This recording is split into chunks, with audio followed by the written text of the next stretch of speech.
How are my YouTube friends doing today, or I should say tonight? um, it's a little late, especially to be doing a live event, but let me get the chat boards up here, make sure the sound is running, and I want to get some load development done. And I thought I'd stoke up the FX120i here. Man, I gotta make sure I don't breathe on that thing. This thing's too damn sensitive. Uh, and I know some of you guys have been watching this series, and I know I'm kind of beating a dead horse here a little bit. But in regards to the PSA Coal Hammer Forged 18-inch 5.56 firearm, I've been somewhat battling this thing a little bit. I wouldn't say the performance has been stellar, but I wouldn't say it's been bad. It's been averaging, I would say, under sub MOA. But not much under 1 inch at 100 yards. And, like I said, this gas block was leaking, and I'm sure that had something to do with the accuracy. And so we got that swapped out. And I picked up some Sierra Match Kings here. I know some of my good friends use the Sierra Match Kings, the 69 grain bowtail hollow points, which, in my opinion, are the somewhat of the gold standard of 5.56 or wild chamber 223, whatever you want to call it. um it's kind of the gold standard. And I know we did some of the previous low development, but obviously, like I said in the previous live event, that was with the LNL, and now I am focused over to the coax press here, and we're using the FX120i. So Michael D's rolling in, and he asked me to send him a message, tell him I was going live, and that's exactly what I did. So hitting Steel CA's rolling in the house with the super chat, and I greatly appreciate that. Those super chats definitely help my content. Rolling in the house with saying, "Oops, I'm going to need a refund."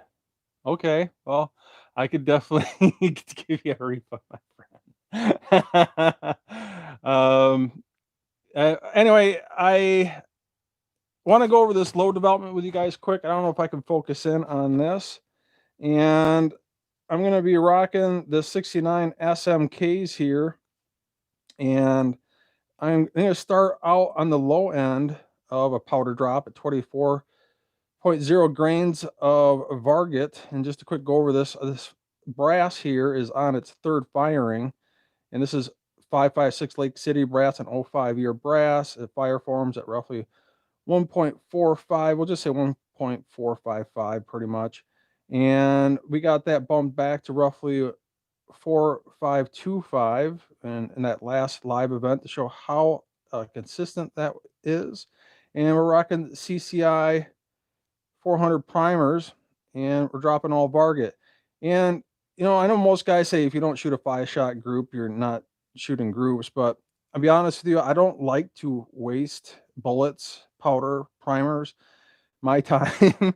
And I could usually get a good sense of what's going on in regards to load development with just 3 rounds. So with these SMKs here, I'm just going to drop 3 total powder drops of each, starting at 24 and going all the way up in increments of 0.3 up to 25.5. And I'm about to show you that load data straight from Sierra themselves.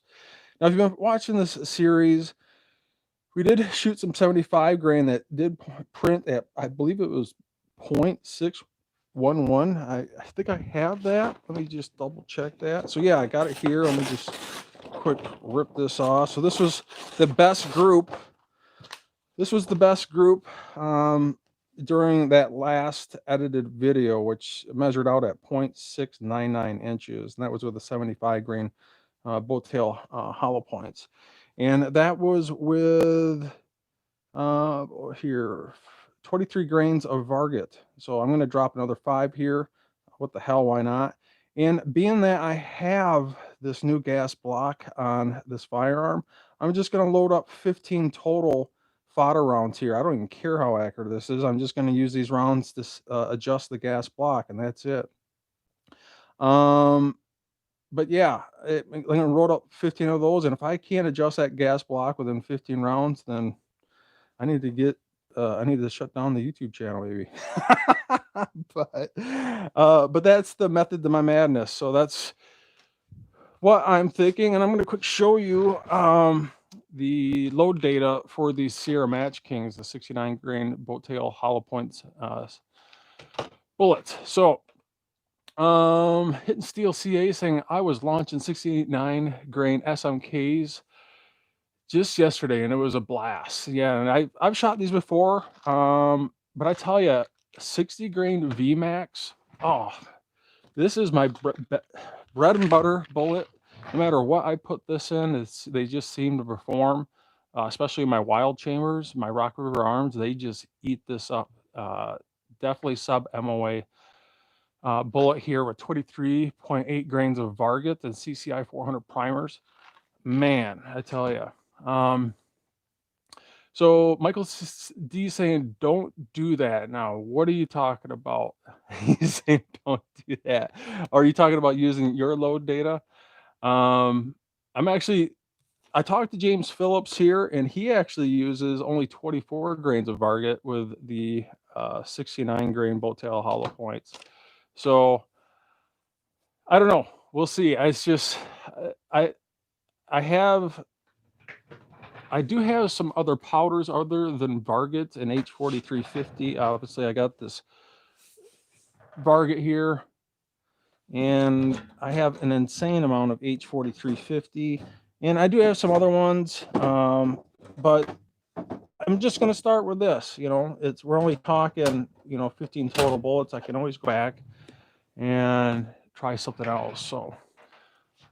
And I love Varget. I usually stockpile up on Varget quite a bit. So get the scale in the picture here. So yeah, I got some different powder drops to do here with the FX120i. And I'm going to quick show you the load data for this. And let me move this around. So I don't know if you guys can make this out or not. Probably not. But at least with the Varget here, so here's Varget, and I'm going to start out at 24.0 in increments of 3 up to 25.5, and you can see that this maxes out at 26.1, and I'm going to max out here at 25.5 for 3 total rounds. So I'm not going to be maxing out completely. I'm going to be more towards this 2,800 feet per second range. But that should give me a good solid idea of what this particular PSA 556 likes to do with these 69 grain boat tail hollow points. So let me get this camera situated here. Get the chat boards back up and see who's rolling into the house. So we got Alaska 1 Andy. He's into the house. He's saying hello there. And Michael D shutting the channel down. And Hit Steel CIA is saying that is what I use, 24.1 grains of Varget for my 69s. And like I said, one of my mentors is that James Phillips, and that's exactly what he uses is 24.0. And I happen to see that quite a bit on Sniper's Hide in their reloading depot.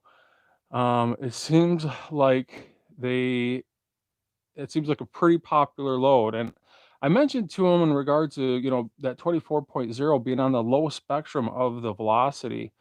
And he says he's not concerned about the velocity, he's concerned about the accuracy. So, and there's a lot of truth to that. Just because you got a hot load doesn't make it an accurate load.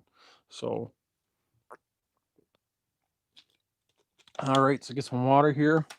So let's drop some powder. I might be talking a little quiet because my better half is upstairs sleeping.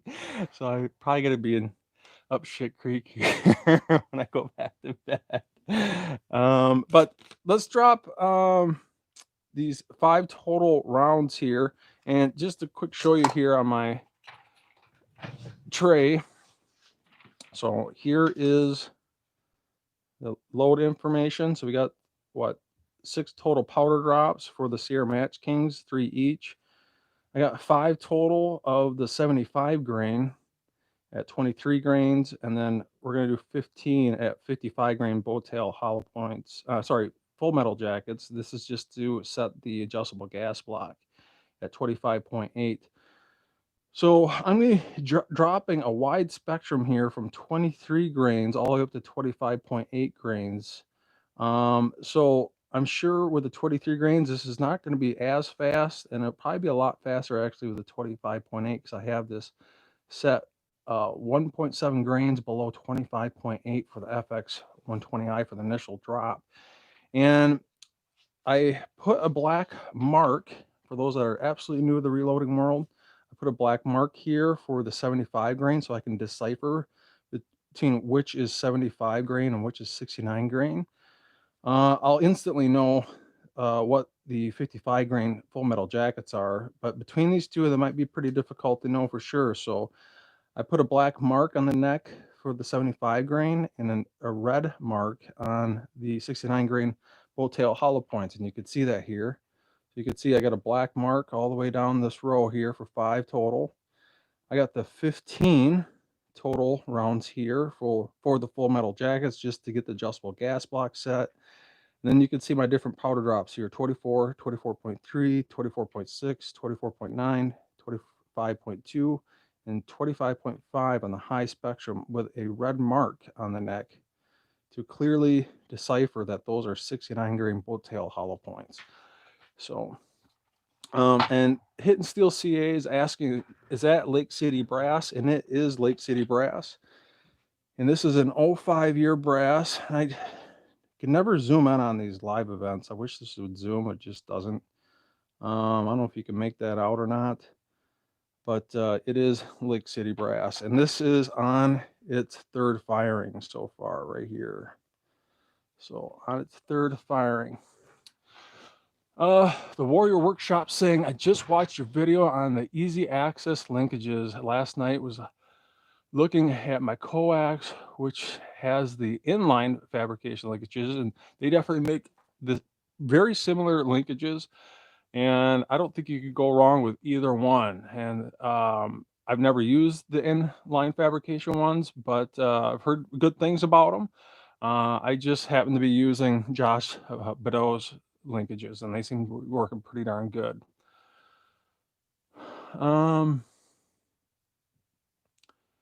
So the Warrior Workshop saying they are not parallel from the left and right side. The right side is actually making contact with the shell plate, and the left has a gap of 1/8 of an inch.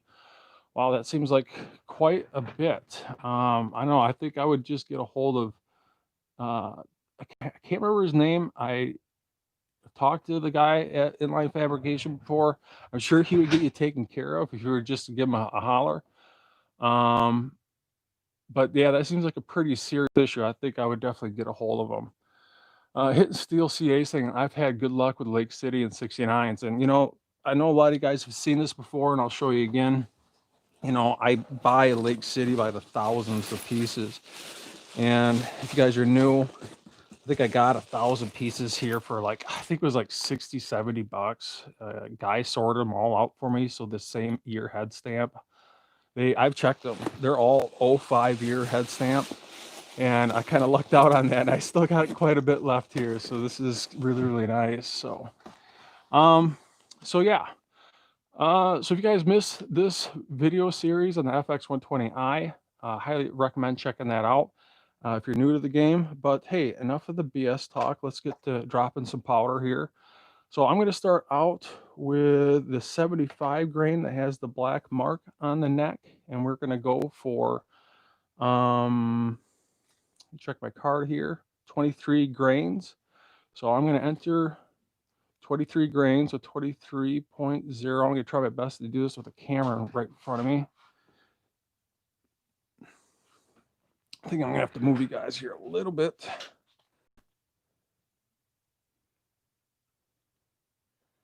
Let me try that. So I'm going to put my pan in here. And I'm going to let that settle down for a little bit. Now I'm going to hit 0 just to make sure it's zeroed out. And then I'm going to enter for 75 grain, going for 23.0. So 23.0, already got that set. So I'm going to hit tap to set target.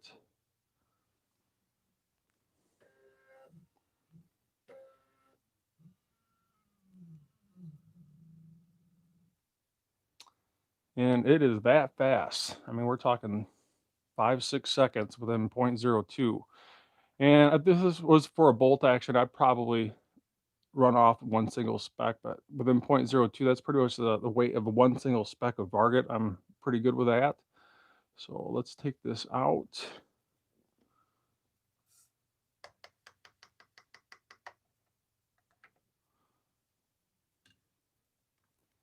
And drop 5 total of these.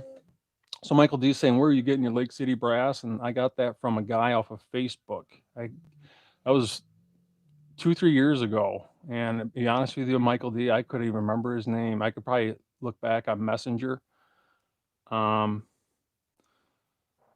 I think I got 1,000 pieces for, and I think he kind of did me a favor too. I think I want to say it was like 65, 70 bucks shipped.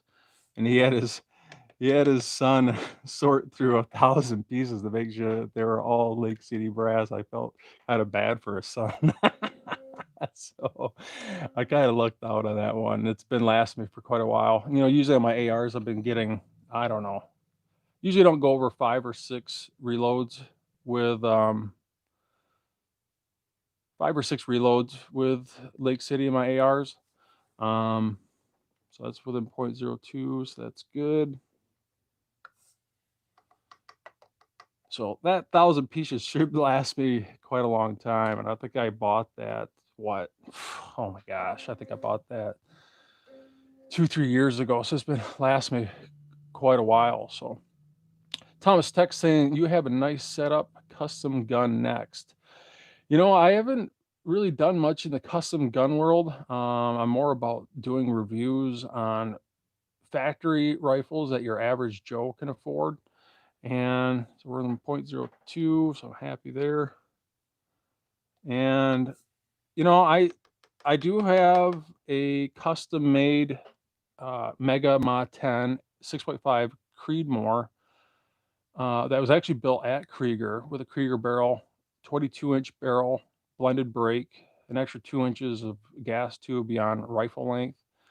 It's got the best of the best JP low mass bolt carrier group, JP silent capture spring, Geisley SSAE trigger, Magpul, PRS stock, ambi controls, you name it, it's got it. And it's the jewel of my crown, that's for sure. And I don't know, I just don't do much in the custom world. I'm usually getting factory firearms that I'm doing reviews on. A lot of these firearms I just get sent to me, so for testing purposes or for T&E purposes. Seems like as of late in the last 2 or 3 years, there's been a lot of PSA, Palmetto State Armory, and we're talking a bunch of good guys over there at PSA. So within 0.02, so I am done with this. I'm going to stop this so this doesn't drop again. So we got 5 total of 23.0 grains of Varget. That's for the 75 grain. And now we're going to move on to the, just to show you if you're absolutely new, this is the 55 grain, 75 grain Hornady bolt tail hollow point. So it's got a hollow point in it, bolt tail on the back, 75 total grains. And these are the full metal jacket fodder bullets that I'm just going to use to adjust my gas blocks. I don't really care about the accuracy of this. So really cheap bullets. And then obviously I got the coveted Sierra Match Kings 69 grain bolt tail hollow points that I'm dropping all over the floor. So a little bit smaller, weighs a little bit less, obviously, than the 75 grains. Different manufacturer. These are Sierra Match Kings, made by Sierra rather than Hornady if you're new. So yeah.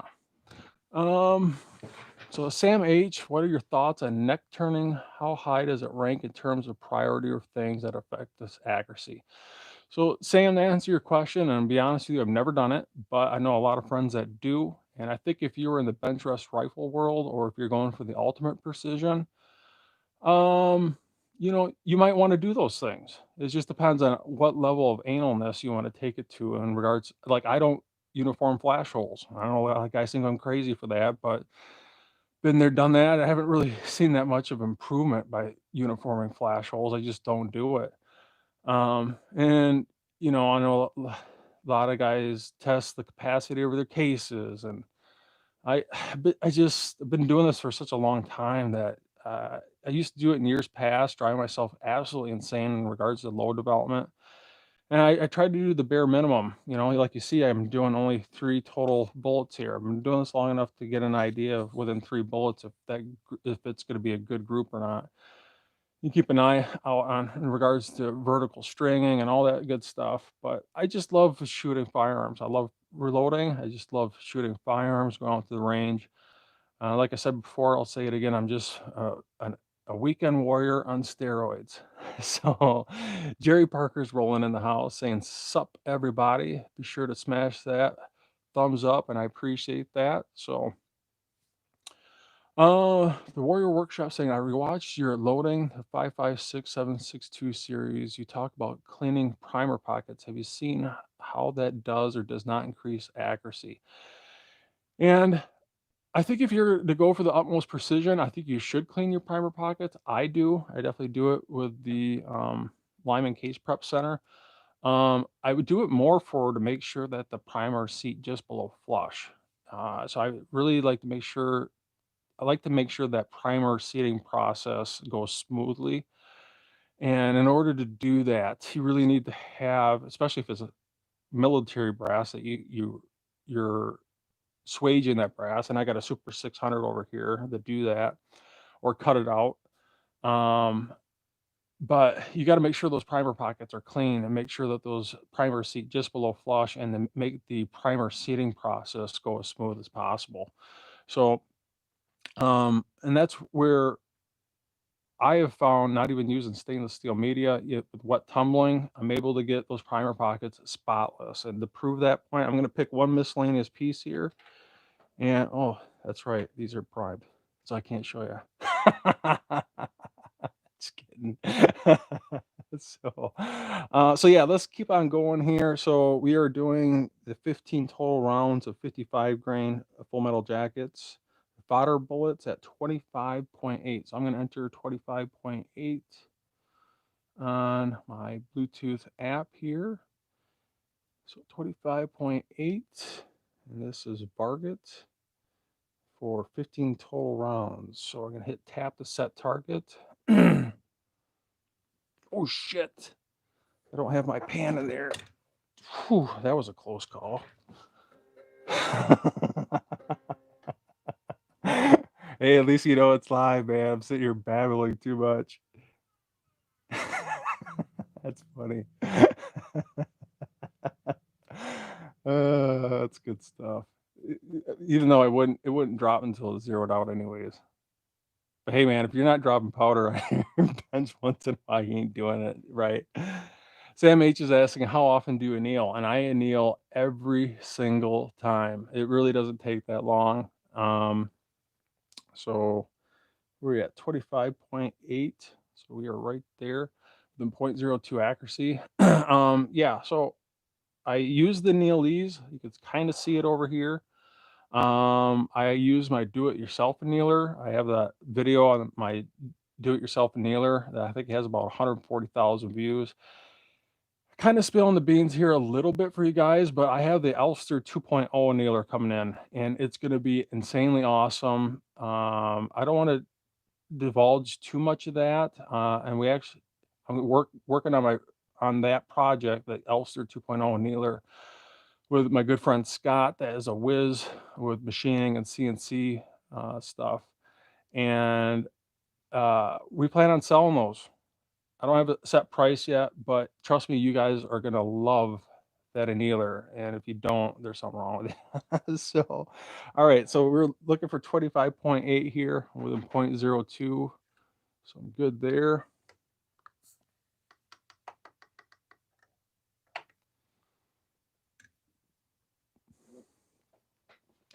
So we got 15 total rounds. If you guys got any questions, especially if you're new to the game, let yourself be known in the chat box, and I will try my best to answer your question. So, but yeah, keep an eye out for that Elfsters 2.0 annealer. It's going to be awesome. I got all the parts in other than the motor. I'm just waiting on the motor, and then we're going to start that prototype.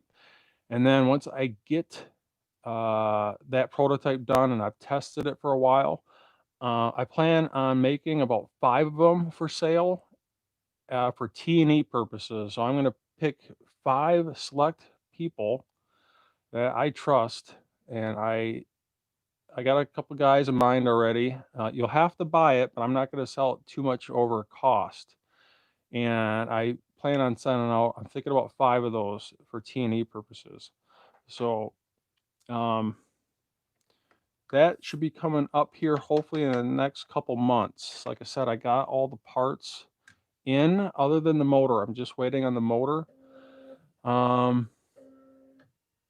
Michael D is saying, put me down for one if it's a high production setup. My bench source does okay. And it's, like I said, I don't want to divulge too much. I can't say. I really can't. You got to wait till it's done. It's going to be more for the precision guys. Let's just say that. It's not going to be more towards high production. It's going to be more for the precision side of it. So within 0.02 here. So we're good there.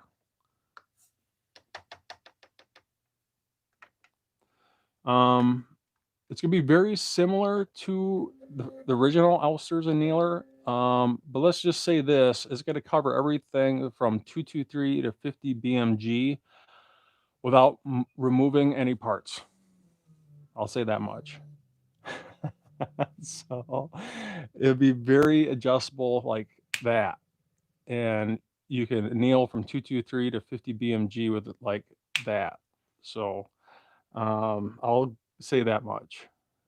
So prototype is being built as we speak. Like I said, I'm just waiting on the motor. So that should be here probably in the next week, I'm guessing. So I can start that here pretty soon. My goal, and this isn't set in stone on that annealer, but my goal is to sell it under roughly 180 bucks. I'm guessing on that. That's not set in stone. So yeah, should be able to anneal anything from 223 to 50 BMG without moving any parts.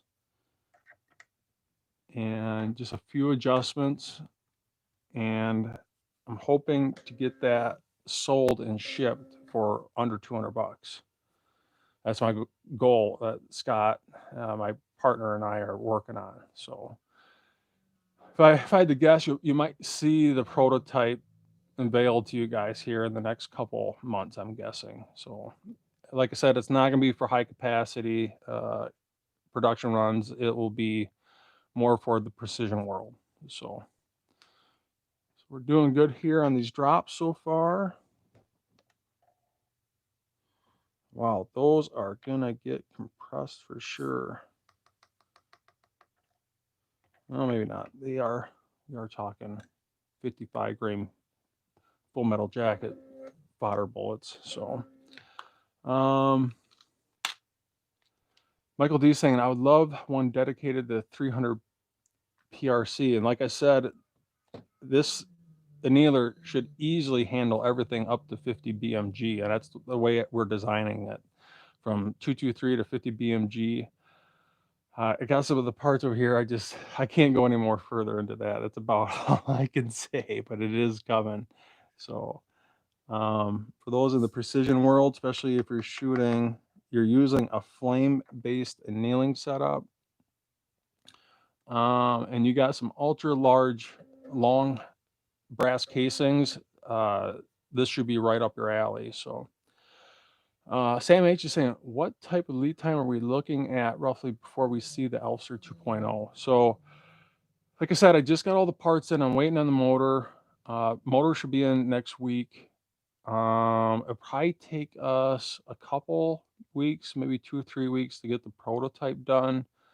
I want to test it thoroughly before I even show you guys a picture of it or show any type of video of it. So I'm gonna guess probably two months, maybe 3. I'm gonna guess somewhere around there. So it's gonna be. I want to make it affordable, and it works from 223 to 50 BMG. And my goal, and like I said, this isn't set in stone, but I want to keep it well under $200, roughly $180 shipped.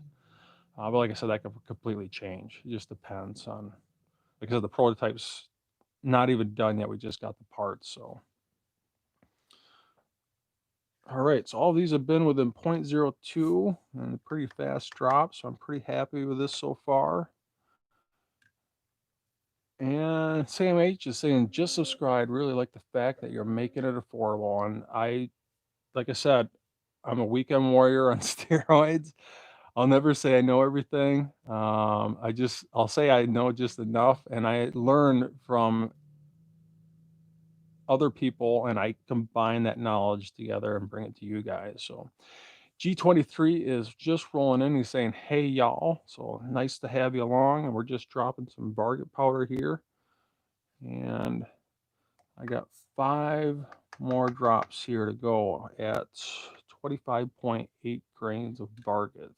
We are using the FX120i lab scale with the autotrickler.com powder drop and trickler. And if you guys aren't familiar with this, or you haven't seen that series, I highly recommend checking out my playlist area. I got a full video series on this lab scale. So like I said, if you're just joining us, we are dropping powder and we are seeding 3 different type of bullet flavors here. So we are within 0.02. And usually Varget weighs in at almost 0.02 on this lab scale. So we should be dropping powder within 1 speck of Varget accuracy here in theory. So Sam H is saying, can you talk a little bit about loading for the AR? How far back are you bumping the shoulders on resizing? Do you crimp, etc.? How is it different loading for auto loaders versus bolt guns? So if you haven't checked out my reloading series, my ultimate reloading series in the playlist there, you really should check that out, especially if you're new to the game. You'd be very hard pressed to find a better reloading series. In regards to bumping back the shoulders for semi-autos, I usually recommend, usually 0.003 to 0.004 for semi-autos.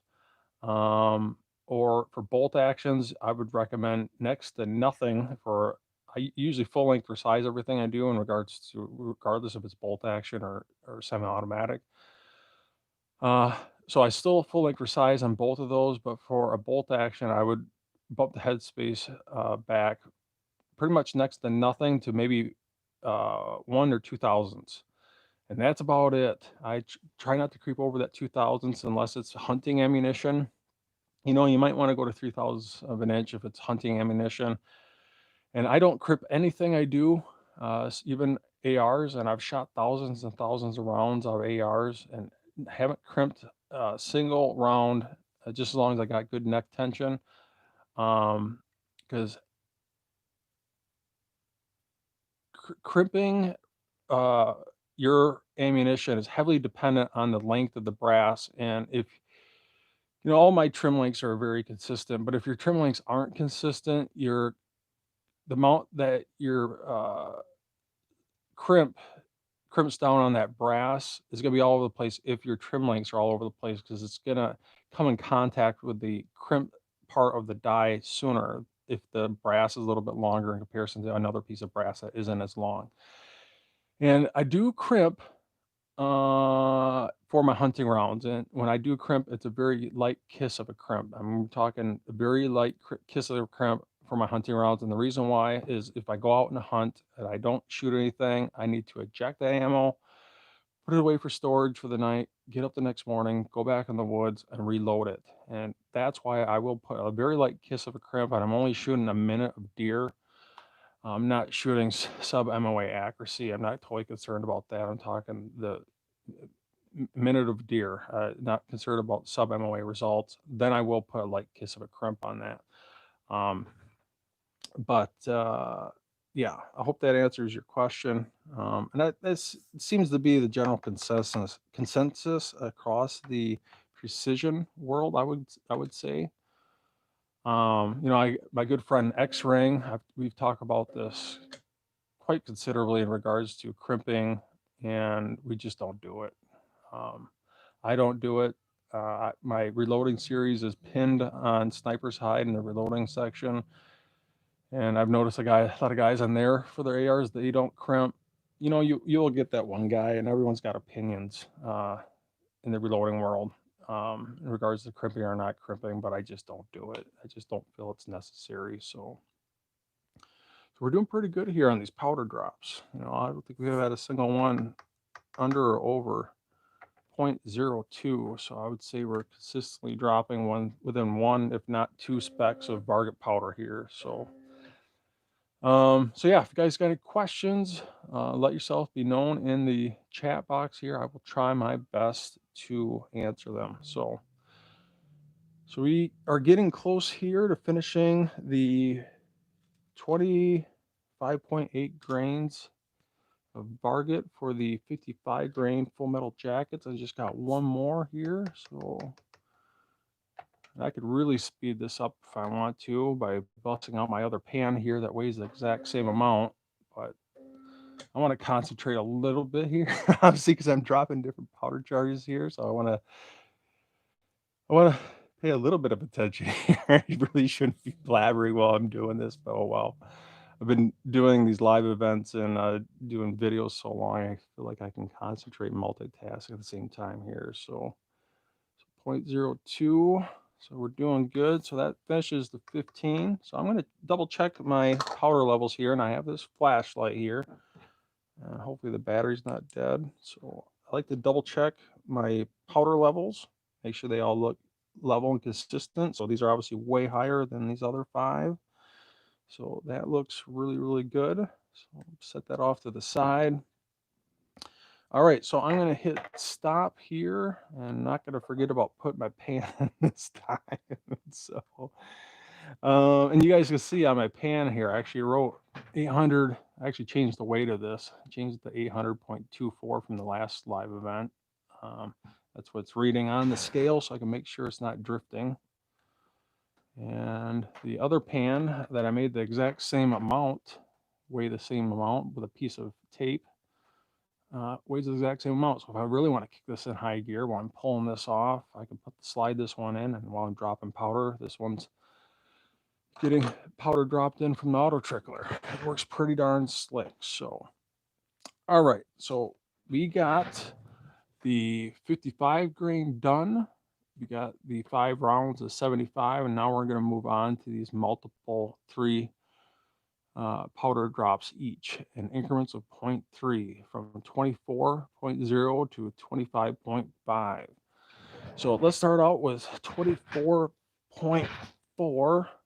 So I'm going to enter 24.0. So 24.0. Pan is in there. Tap to set target.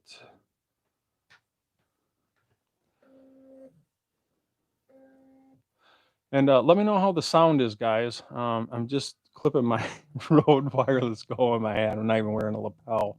I'm just curious how the sound is. So.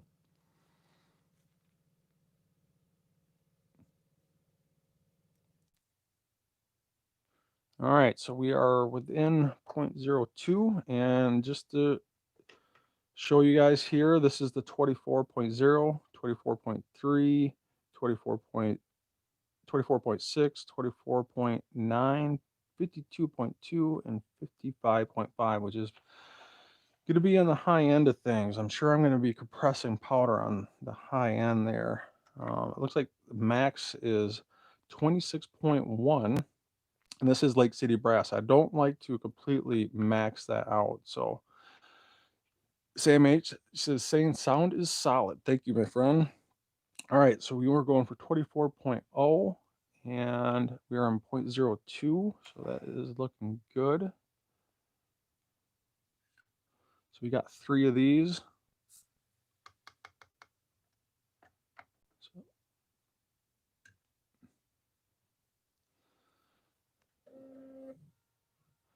and is there anyone out there that has the FX120i? I'm curious, or do you have I know Michael D is over the top. He's got everything Prometheus. He's got it all. But is anyone out there that has anything above a Charge Master? Do you have a FX120i or a Sartorius or a Prometheus? Just curious what you're rocking there. So that was within 0.02, so that's looking good. So I can keep the ball rolling here. So yeah, if you're out there watching, drop in the chat what you are using for a Charge Master. I'm just curious. I still have my old chart. I had 2 Charge Masters before, but I sold one of them because obviously I got this lab scale now. So that looks good within 0.02. So that's 3 rounds. So I can stop this. I'm going to check those powder levels. So I'm going to stop this, put my pan back in. And we are on to 24.3. So I'm going to enter 24.3. Hit tap to set target. And I think so far we haven't had a single over or under throw. So I got this thing tweaked out pretty good. And if you're interested in getting this particular setup or buying the setup, check out that playlist area. I have a very in-depth series from opening the box, getting a general setup, the mods, tweaks, everything I did with the settings to get this to run like this. So we are at 23.32 within 0.02, so that's really good. Keeps the ball rolling here. So G23 is saying, I am interested in reloading, but haven't really pulled the trigger on it yet. Let me tell you this much about reloading. Either you love it or you hate it. And if you get into it to save money, don't even waste your time. You really need to have a passion for it, in my opinion. I know a lot of guys that despise it for pistol competitions and they have to do it, but you really need to have a passion for it, in my opinion. And if you don't, I personally wouldn't waste your money. So, 24.3. And if you actually check out the description box below, I have some of my Amazon affiliate links and some other links in regards to what I actually use in my reloading room here. Other than the lab scale FX120i and the auto trickler, I got that from Data Weighing Systems. So Michael D saying save money.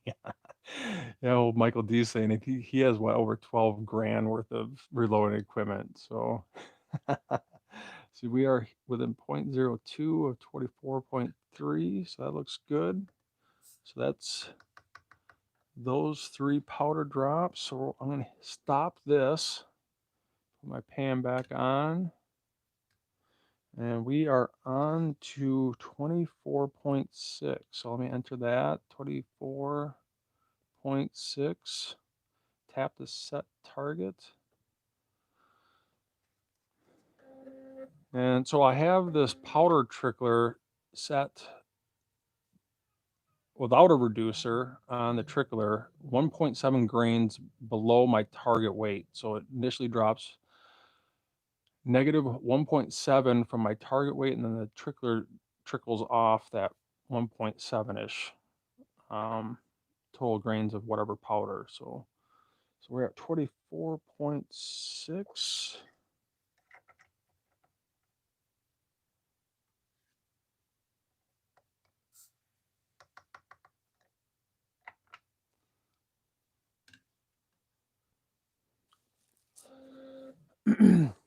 So G23 is saying, I understand that you probably won't save money, but I have been more interested in learning about perfecting a custom load for me and my firearms. And It really is what it's all about, G23. It's every firearm is different and every barrel is different. You could actually go into a gun shop, and that gun shop has nothing but the same precision firearm. There's not no other firearm there other than Ruger precision rifles and 6.5 Creedmoor, and they all came off the same assembly line, one after another, and each one will shoot completely different. That barrel and that barrel's rifling is like a fingerprint. It's just like you and me and your next door neighbor.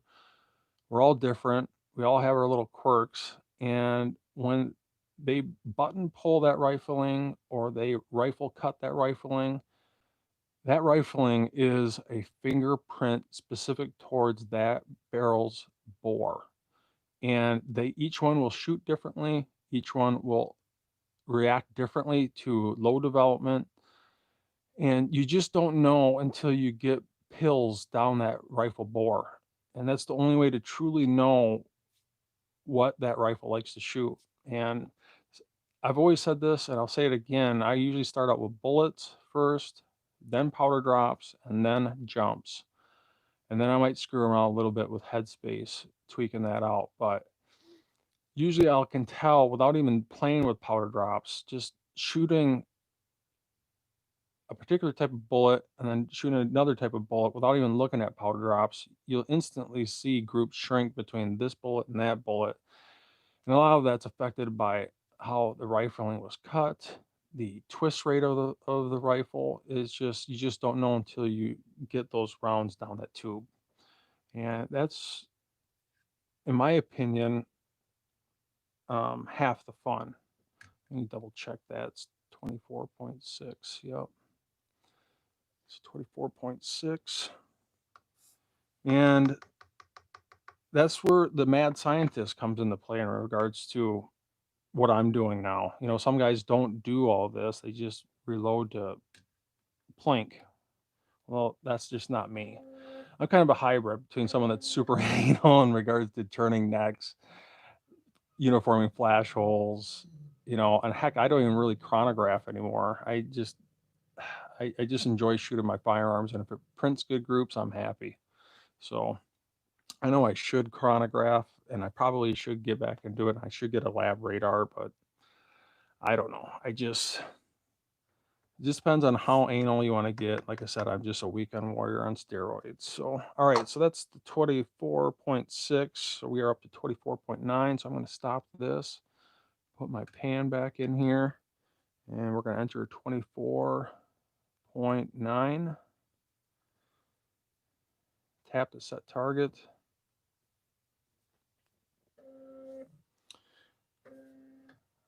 All right, so we are getting to the tail end here.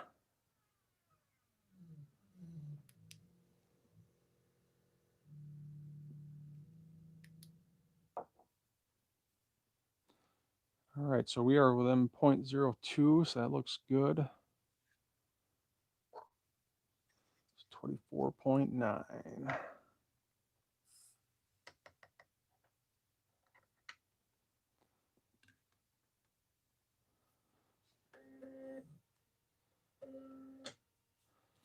All right. So yeah, if you guys got any questions in regards to reloading, especially if you're new, if aren't you guys new out there? If you are out there and you're new to reloading, I know G23 just mentioned that he is. Drop a line in the chat box. Let me know that you're new to reloading, and I will keep an eye out for you. So I love helping new reloaders because that's what this is all about, is spreading this knowledge onto the next generation. So it looks like we're still reading 800.24 when I take the pan off the lab scale, so it's not drifting. So I'm pretty happy with that. And I'm not using a power conditioner. I know a lot of guys use power conditioners because they're worried about drifting, but to be honest with you, with this level setup, I've not had an issue with that. So 24.9. And then when I get done dropping this powder, I'm gonna have to wrap up this video and seat these bullets offline before my girlfriend kicks my rear end. I'm sure she's trying to sleep and she can hear every word I'm saying. 6 more rounds here. So if you got any questions, let yourself be known. Otherwise, I'm going to wrap this up here pretty quick. And I'm going to seat some bullets and hit the sack. All right. So I think, yeah. All right. So we already got those 3. So I don't need this one. So I'm going to stop this. I'm going to dump this into the hopper. Put this back on. And because we already got our 3 done there. So we need 25.2. So 25.2. Tap to set target. So G23 saying I shoot 40 cal in my pistol, and if I can get a good load for it, then I'd be happy and I'd have some long range rifles. And I actually do progressively reload pistol on my progressive press. I actually plan on doing that here soon because I'm getting low on 45 ACP for my Ruger SR 1911. It's a 1911 pistol that I have. And I just might do that here soon and get that set up for you guys and show you that progressively. So, all right, so we're going for 25.2 and we are within 0.02. So that looks good. That's pretty much 1 speck, if not 2 specks of powder at the most. Type of accuracy we're talking with this lab scale. So, and I love doing this live for you guys because, like you've seen, I've dropped all of these without a single over or under drop within 0.02, which I'm probably going to jinx myself right now. So Sam H is saying +1 on the progressive press for pistol reloading would take forever and a day if you're trying to do it in a single stage press. And there's a lot of truth to that. And that's why I kept this. I actually use this for decapping now and pistol. That's pretty much it. Anything precision or rifle is going on the coax from now on. So, all right. So we are within 0.02 on that.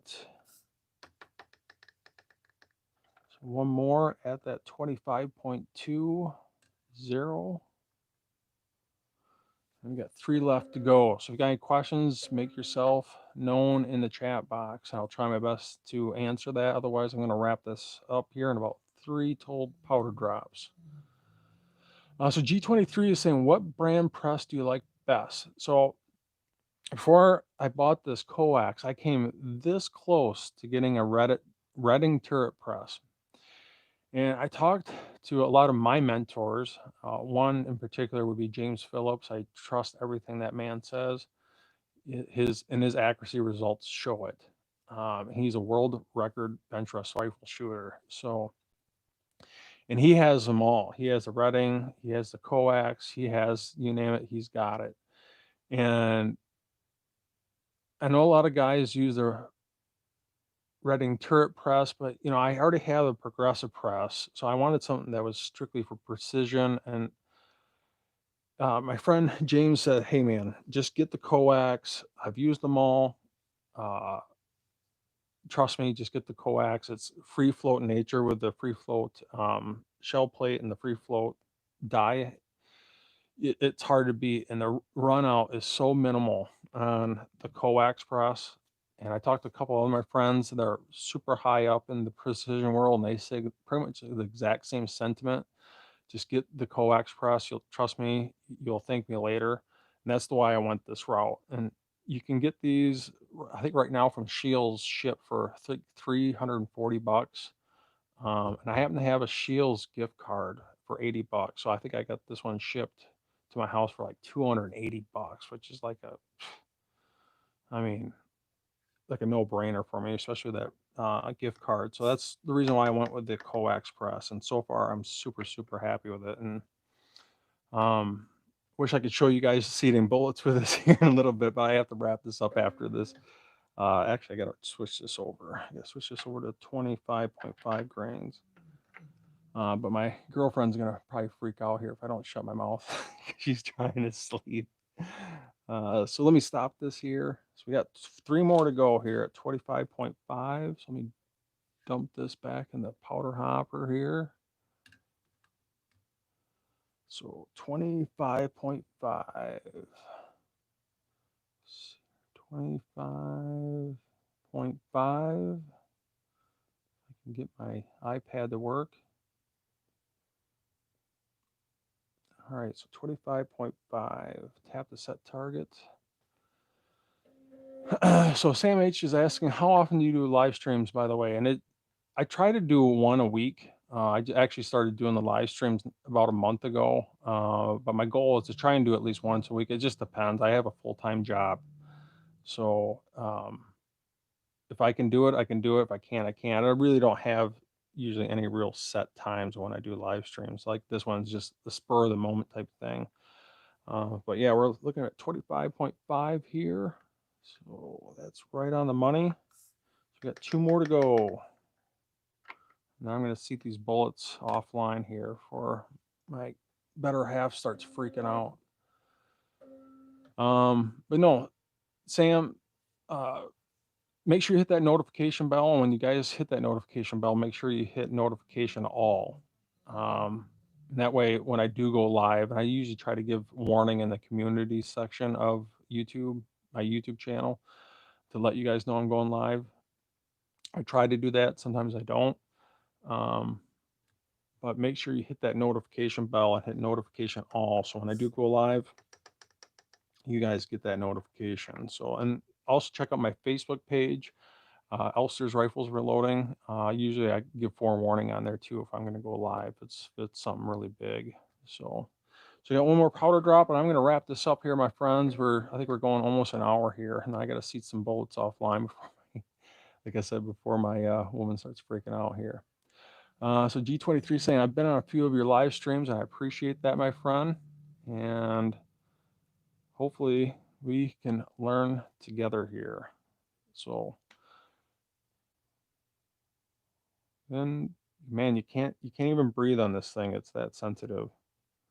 So yeah, of course, on the very last one, it's hovering. I'm going to just make sure. I would say that's within 0.02, but I'm just going to make sure to redo that one again. So I'd say that's really, really successful for this setup here, all within 0.02 for all these.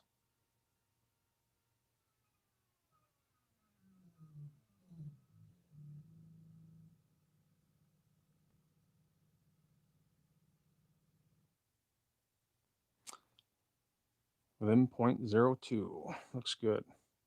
All right, so I'm going to stop this, and hope you guys enjoyed this. Get this, make sure this is stopped. Back this bad, and this is still reading 800.24.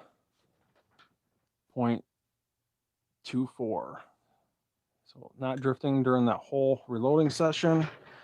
And let's say that was a massive success in regards to being within 0.02 accuracy for all of these power drops. And I would say that is spectacular. So G23 saying, I was there when you did the lollipop target. So that is awesome. That was a lot of fun. I'm glad you were there to experience that. And I'll try my best to let you know if I head back out there, G23. I'll try and send you another message there, and hopefully you can meet me back out there for some more fun. I got some more targets coming my way too. So Rody 7420s and that setup is baller for powder dropping, and it is. But they don't give this thing away. Just the lab scale and the powder drop alone is a little over $1,000. So some people don't even have that in their entire reloading setup. So this is the best of the best. Well, it is affordable, I should say. They got other options you can get in regards to other lab scales with this setup, in regards to a Sartorius, which measures within 0.000 accuracy, not 0.00.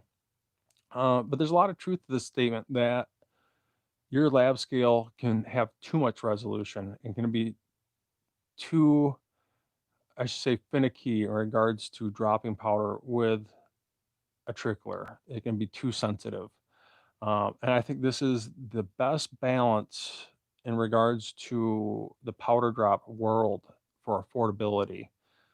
I know some people freak out when they say, "Holy cow, this thing's $1,000. Are you crazy?" But in the precision world, this is considered affordable. Some guys are using Sartorius lab scales for just the scale alone, not the powder drop and trickle, is over 2 grand. And some guys have Prometheuses that are what, $5,000 to $6,000. So this is still considered on the low end of the precision world. And to try and compare this to a Charge Master doesn't even come close. So Rody 7420 saying worth it for time saved. And no joke, if I really want to kick this up into high gear, and if you guys kind of missed this in the reloading series I did on this particular scale, I have another pan here that weighs the exact same amount. So you can see this was 800.24, and so does this one. I made them weigh the exact same amount with a piece of tape. And if I really want to kick this into high gear, and I'll actually demonstrate this for you, I'll tap the set target.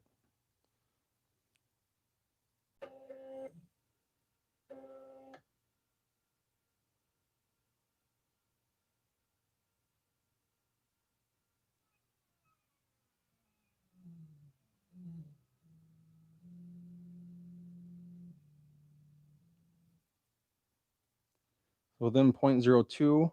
So while I'm pulling this off, I'm putting this one back on, and I'm getting my funnel. I'm dropping that powder. I'm tapping the side of the funnel to get that all the way into the cartridge. And by the time I come back around with this one, it's close to already dropping powder, so I can pull this one out. So like I said, I can't breathe on this thing. It's literally that accurate. That's why I got a shroud around this thing, but voila. And I can speed up, I wouldn't say twice as fast, but pretty damn close by using 2 pans that weigh the same amount. And I just make the other pan weigh the same amount with a little piece of electrical tape. So check out that playlist area for the FX120i. I got that completely explained in there for you guys, especially if you're interested in getting this exact same setup. So otherwise, I think that is it. I'm gonna wrap this up, my friends, and I hope you guys enjoyed this. I hope you guys learned something, and if you did, do me a favor, pass that knowledge on to the next generation. That's how we're going to protect our rights. And also, if you feel like you learned something, scratch my back, and I'll continue to scratch your back with this content by not only subscribe, like, and share, hit that notification bell. And when you do hit that notification bell, make sure you hit notification all so you can make sure you get those notifications when I do go live like this. Become a Patreon. It helps out more than you know. And I will see you guys in the next video.